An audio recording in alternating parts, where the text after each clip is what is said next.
Welcome back to my YouTube channel. फिर से आ गया तनका पढ़ले चैनल पे आप लोगों को पढ़ाने के लिए। आइए प्यारे बच्चों, आज क्लास 10th का देखिए यहाँ पे क्लास 10th का हम लोग ज्योग्राफी पढ़ेंगे। क्या पढ़ेंगे प्यारे बच्चों? ज्योग्राफी पढ़ेंगे, ठीक है। तो ज्योग्राफी जो है चैप्टर 1 है। सबसे पहला चैप्टर 1 चैप्टर का नाम है भारत संसाधन एवं उपयोग, ठीक है। फुल वीडियो पूरा डिस्क्रिप्शन में आपको मिलेगा। गौर से आप वीडियो पे बने रहिए, वीडियो छोड़कर नहीं जाइएगा, आपको पूरा वीडियो में समझ में आ जाएगा, ठीक है। जो मेन टॉपिक है वो आपको समझाया जाएगा, बताया जाएगा फुल्ली डिटेल्स, सरल भाषा में, सरल से सरल शब्दों में प्रयोग करके आपको समझाएंगे, ठीक है। तो भारत संसाधन, संसाधन समझते हैं प्यारे बच्चों, एवं उपयोग। इससे पहले समझिए ज्योग्राफी हम क्यों पढ़ा रहे हैं आपको, क्या है, कहाँ का हिस्सा है, वो हम बताते हैं, ठीक है। उससे पहले थोड़ा सा चर्चा कर लेते हैं। देखिए प्यारे बच्चों, सोशल साइंस है, सोशल साइंस दिख रहा है उसमें, देखो तो दिख रहा है ना।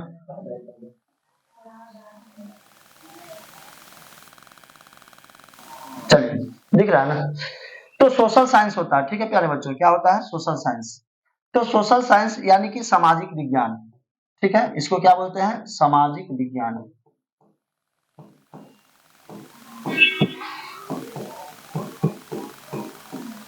सामाजिक विज्ञान, ठीक है।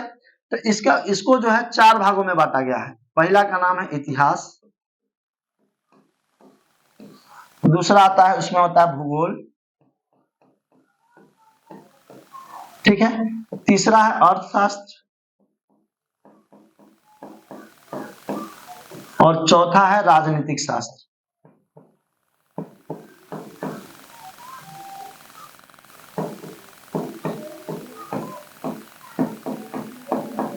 ठीक है प्यारे बच्चों। तो सामाजिक विज्ञान को 4 भागों में बांटा गया। जो नहीं जानते उनके लिए, ठीक है। जो जानते अच्छी बात है, वीडियो में बने रहिए। तो इतिहास, भूगोल, अर्थशास्त्र और राजनीतिक शास्त्र है, ठीक है। तो ये चारों विषय मिला के 80 नंबर के एग्जाम में पूछता है, 80 मार्क्स के पूछता है, ठीक है प्यारे बच्चों। कितने मार्क्स के पूछता है? 80 मार्क्स के, जिसमें से इतिहास से 20 मार्क्स के रहता है। इतिहास से कितने मार्क्स के? 20। और भूगोल से कितने मार्क्स के? 20। भूगोल से भी कितने मार्क्स के? ठीक है, 20 नंबर के। और अर्थशास्त्र से 17 और राजनीतिक शास्त्र से 17, ठीक है। 20 20 40 17 17 34 40। देखिए यहाँ पे 20 हो गया, फिर 20 हो गया, 20 इतिहास, 20 भूगोल, 17 नंबर का ज्योग्राफी हो गया, मतलब सॉरी अर्थशास्त्र और राजनीतिक शास्त्र 17 नंबर के। इसको इंग्लिश में हिस्ट्री बोलते हैं, इसको ज्योग्राफी, इकोनॉमिक्स और पॉलिटी, ठीक है, पॉलिटी बोलते हैं, ठीक है। और एक और होता है जिससे 4 नंबर के परीक्षा में पूछा जाता है, 4 नंबर के, जिसको बोलते हैं आपदा प्रबंधन। क्या बोलते हैं प्यारे बच्चों? आपदा प्रबंधन। आपदा प्रबंधन बोलते हैं, जो कि 6 मार्क्स के पूछा जाता है, 6 मार्क्स के, 6 मार्क्स के आपदा प्रबंधन पूछा जाता है। तो 20 20 17 17 एक है आपदा प्रबंधन, जिसको कितने मार्क्स के पूछा जाता है? 6 मार्क्स के। सब जोड़ के कितना हो जाएगा प्यारे बच्चों? 80 मार्क्स हो जाएगा। क्या मार्क्स हो जाएगा? 80, ठीक है। अब होता क्या है 80 नंबर? तो 80 नंबर तो परीक्षा तो 100 नंबर का होता है, तो 80 और 20 नंबर के प्रैक्टिकल हो जाएगा, ठीक है प्यारे बच्चों। क्या हो जाएगा? प्रैक्टिकल। प्रैक्टिकल जो आपके विद्यालय से मिलेगा, प्रैक्टिकल 20 नंबर के। तो 80 20 कितना हो जाएगा? 100, ठीक है। आइए हम चर्चा करते हैं।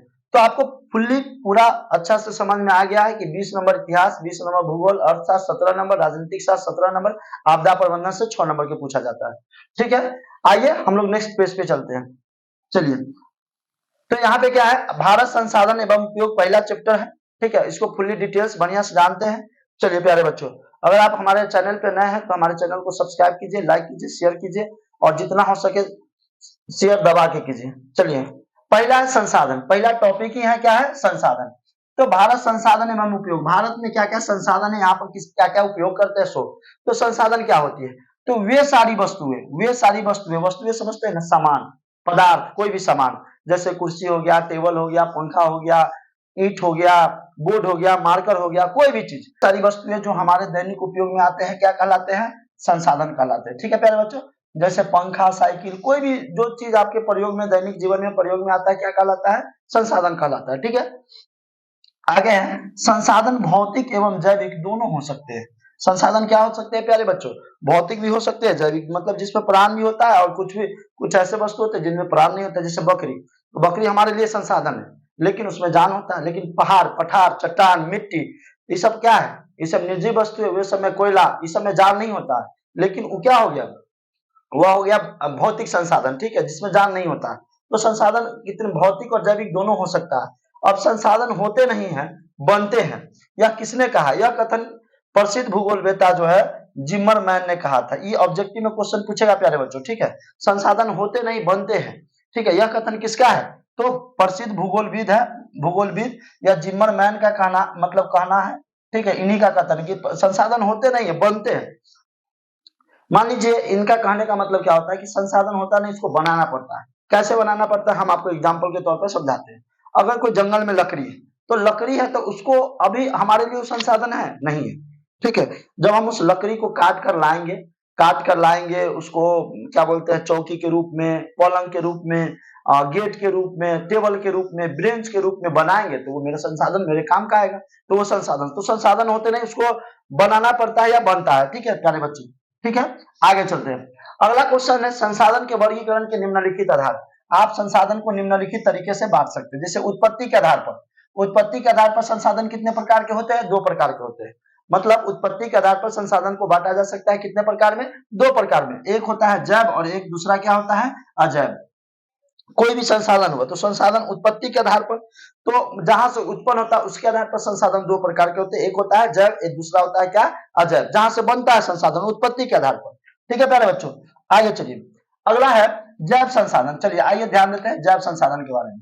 तो ऐसे संसाधन की प्राप्ति जैव मंडल से होती है। इसमें सजीव, यहाँ पे गलती मिस्टेक से लिखा गया है सजीव, ठीक है प्यारे बच्चों, सजीव के सभी लक्षण मौजूद होते हैं। मतलब ऐसे संसाधन की प्राप्ति जैव मंडल से होती है और सजीव के सारे लक्षण मौजूद, जैसे पेड़ पौधा, जीव जंतु, तो सजीव ही होते हैं। ऐसे संसाधन जिसमें सजीव के सारे लक्षण मौजूद हो तो वे क्या कहलाते हैं? जैव संसाधन क्या कहलाते हैं, ठीक है प्यारे बच्चों। जैसे देखिए यहाँ पे मनुष्य हो गया, वनस्पति हो गया, मत्स्य मतलब मछली उछली वगैरह हो गया जो जल में पाए जाते हैं, पशुधन, पशु जितने हो गया, फिर अन्य प्राणी समुदाय मतलब जिसमें प्राण होता है, तो ये सब कौन सा संसाधन के अंतर्गत आएगा? जैव संसाधन के अंतर्गत आएगा, ठीक है प्यारे बच्चों। चलिए आगे चलते हैं। एक बार पेज को बड़ा कर लिया जाए।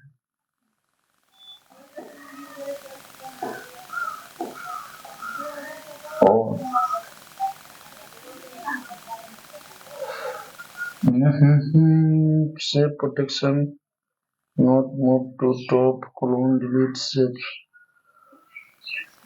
चलिए move,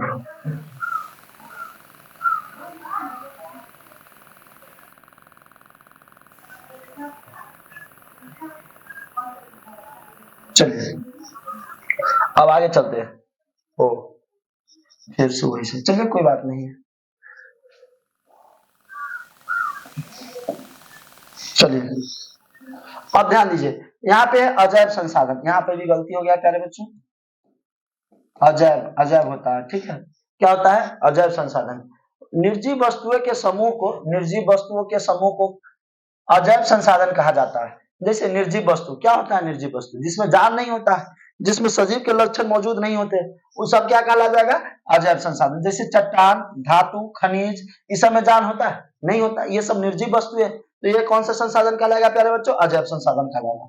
चलिए आगे, उत्पत्ति के आधार पर संसाधन 2 प्रकार के होते हैं, जैव संसाधन, दूसरा क्या होता है? अजैव संसाधन। जैव संसाधन क्या होगा? जिसकी प्राप्ति जैव मंडल से होती है, जिसमें सजीव के सारे लक्षण मौजूद होते हैं, जैव संसाधन कहलाते हैं। अजैव संसाधन, निर्जीव वस्तुओं के समूह को अजैव संसाधन कहा जाता है, जैसे चट्टान, धातु, खनिज, ठीक है प्यारे बच्चों। आगे है उपयोगिता के आधार पर संसाधन को 2 प्रकार के होते हैं। उपयोगिता के आधार पर संसाधन को 2 भागों में बांटा गया है।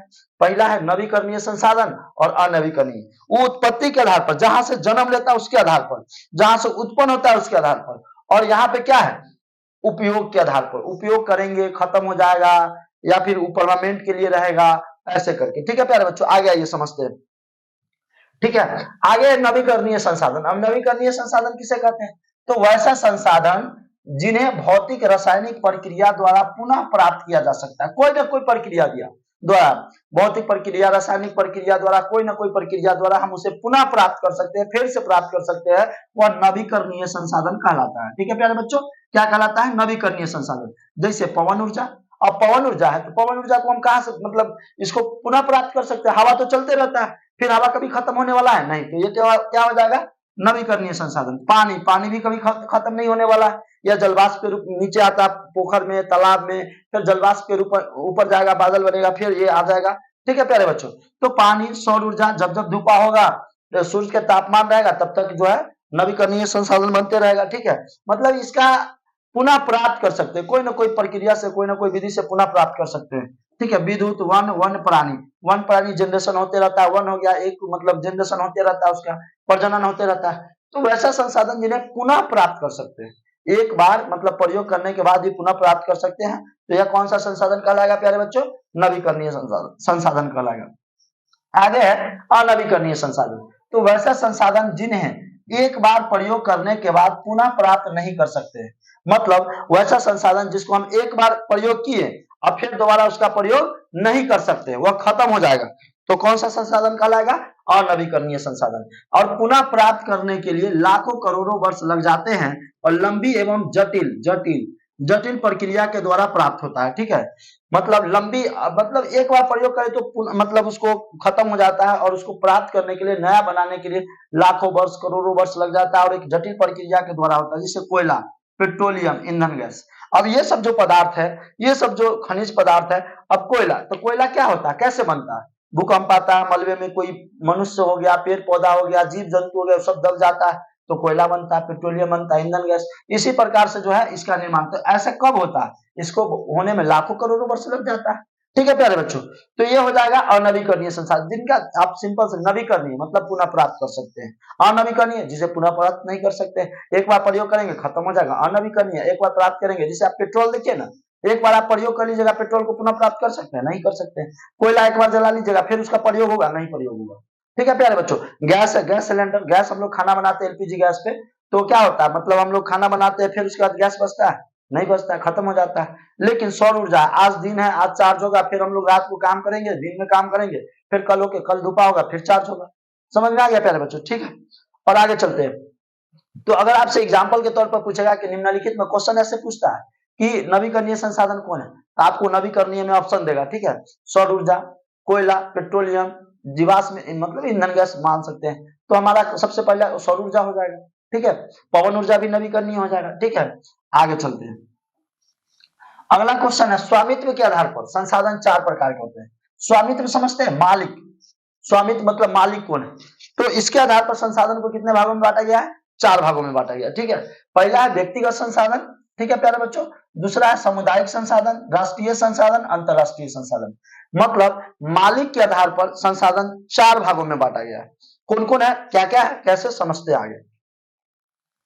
चलिए ध्यान दीजिए, व्यक्तिगत संसाधन, तो वैसा संसाधन जो किसी खास व्यक्ति के अधिकार क्षेत्र में होता है, वैसा संसाधन, मतलब संसाधन मतलब कोई भी सामान, वस्तु, ठीक है, प्रोडक्ट, ठीक है, वैसा संसाधन जो किसी खास व्यक्ति के अधिकार क्षेत्र में होता है। जैसे मान लीजिए ये बोर्ड, तो ये बोर्ड किसका है? मेरा, तो मेरे अधिकार क्षेत्र में जब मन करेगा चालू करेंगे, जब मन करेगा बंद करेंगे, कोई बोलता ही रे, कोई नहीं बोलते। ठीक है, उसके बाद मान लीजिए घड़ी है, मेरा है, जब मन करेगा हम चालू करेंगे, बंद करेंगे, पहनेंगे, नहीं पहनेंगे, मेरा गाड़ी, तो वो सब निजी हो गया। तो वैसा संसाधन जो किसी खास व्यक्ति के अधिकार क्षेत्र में होता है, किसी का पर्सनल होगा, खास होगा, ठीक है, जिसके बदले में हुए सरकार को लगान, बदले होगा यहाँ पर। ठीक है प्यारे बच्चों, बदले, जिसके बदले में हुए सरकार को लगान चुकाते हैं। ठीक है, और ठीक है, तो वो जो हो जाएगा कौन सा संसाधन हो जाएगा? व्यक्तिगत। जैसे मान लीजिए भूकंप, ये गलत है, ये गलत एग्जाम्पल है। ठीक है प्यारे बच्चों, घर आपका निजी होता है, हम उसके बदले क्या करते हैं? जमीन पर को उसका रसीद कटाते हैं, टैक्स चुकाते हैं। ठीक है, अन्य जायदाद जैसे गाड़ी हो गया, बंगला हो गया, आपका पंखा हो गया, ये सब व्यक्तिगत संसाधन। तालाब हो गया, कुआं हो गया, बगीचा हो गया, आप अपना कुआं खुदवा सकते हैं, आप अपना तालाब बनवा सकते हैं, तो ये व्यक्तिगत संसाधन हो जाएगा। ठीक है प्यारे बच्चों, आगे चलिए। उसमें वो जो तालाब कुआं है एक सामुदायिक भी होता है, वो आगे चर्चा करेंगे। चलिए, दूसरा संसाधन है सामुदायिक संसाधन। तो ऐसा संसाधन वैसा सामान जो किसी खास समुदाय के अधिपत्य में होता है, मतलब वैसा संसाधन जो किसी खास व्यक्ति के मतलब अधिपत्य में होता है, मालिक होता है, जिसका उपयोग समूह के सुलभ के लिए होता है। मतलब जिसका प्रयोग हम लोग समूह के सुलभ के लिए करते हैं। समूह के सुलभ समझते हैं, पूरा समूह के लिए, गांव के लिए, पूरा समाज के लिए, पूरा टोला के लिए जिसका प्रयोग करते हैं वह क्या हो जाएगा, सामुदायिक संसाधन हो जाएगा। ठीक है प्यारे बच्चों। जैसे चरण भूमि, चरण भूमि क्या होता है, मान लीजिए कोई पड़ती जमीन है, कोई पड़ती जमीन है, मान लीजिए पड़ती जमीन है, तो यहाँ पर कोई भी आदमी जाके गाय चरा सकता है, बकरी चरा सकता है, भेड़ चरा सकता है, कोई बोलेगा? कोई नहीं बोलेगा, क्योंकि वो पड़ती जमीन है। मान लीजिए शमशान है, तो पूरा शमशान किसका, आपका पर्सनल नहीं होता है शमशान, कोई पर्सनल जमीन में नहीं बनवाता है, तो उसके लिए क्या करना पड़ता है, पूरा समाज का शमशान घाट होता है। ठीक है प्यारे बच्चों। तो ये हो जाएगा सामुदायिक। सामुदायिक मतलब पूरा समुदाय के लिए, नाम से ही क्लियर होता है ना, सामुदायिक मतलब पूरा समुदाय के लिए। ठीक है प्यारे बच्चों।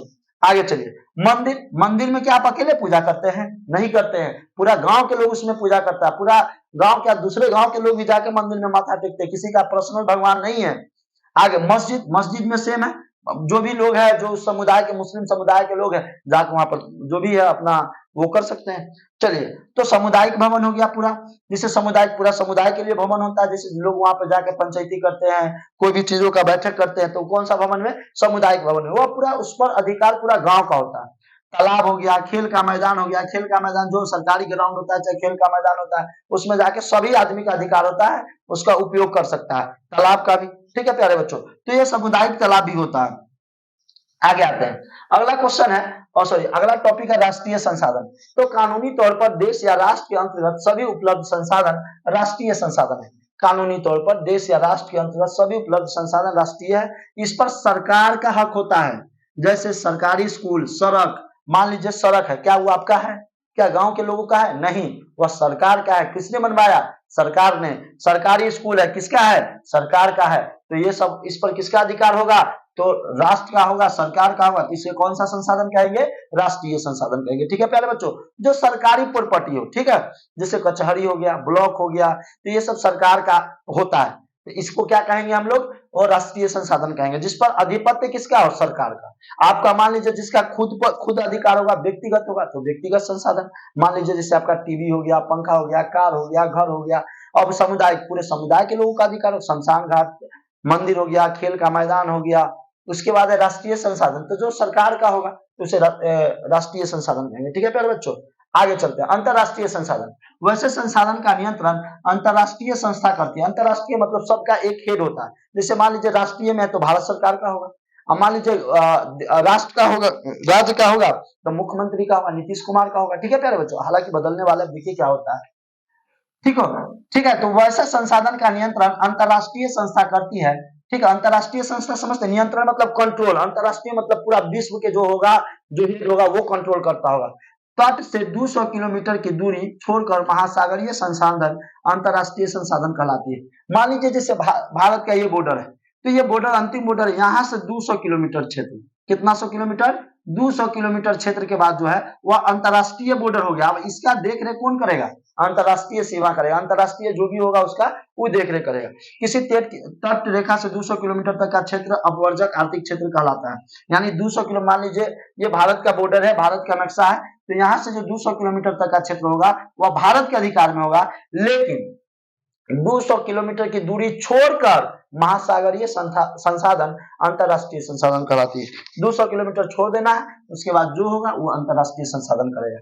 मान लीजिए इधर श्रीलंका है, श्रीलंका, मान लीजिए श्रीलंका गोल है, ठीक है प्यारे बच्चों, तो श्रीलंका के इधर से मान लीजिए यहाँ तक 200 किलोमीटर है, तो इसका भी 200 किलोमीटर छोड़, कोई भी देश हो वो अपन तट रेखा से 200 किलोमीटर तक की दूरी उसका होगा, अब बाकी अंतरराष्ट्रीय संस्था का होगा। ठीक है प्यारे बच्चों, अगर हमारा वीडियो लाइक मतलब अच्छा लगा हो तो लाइक कीजिए, शेयर कीजिए, सब्सक्राइब कीजिए। इतना मेहनत करने के बावजूद और इतना आप लोगों के लिए सेटअप लगाए हैं। ठीक है प्यारे बच्चों, ये मेरा दूसरा वीडियो है यूट्यूब पे जो डिजिटल बोर्ड के माध्यम से हम लोग बनाए हैं। बहुत मेहनत करना पड़ता है आप लोगों के लिए, पीपीटी तैयार करना पड़ता है, सब अरेंज करना पड़ता है, लाइट वगैरह दिस दैट।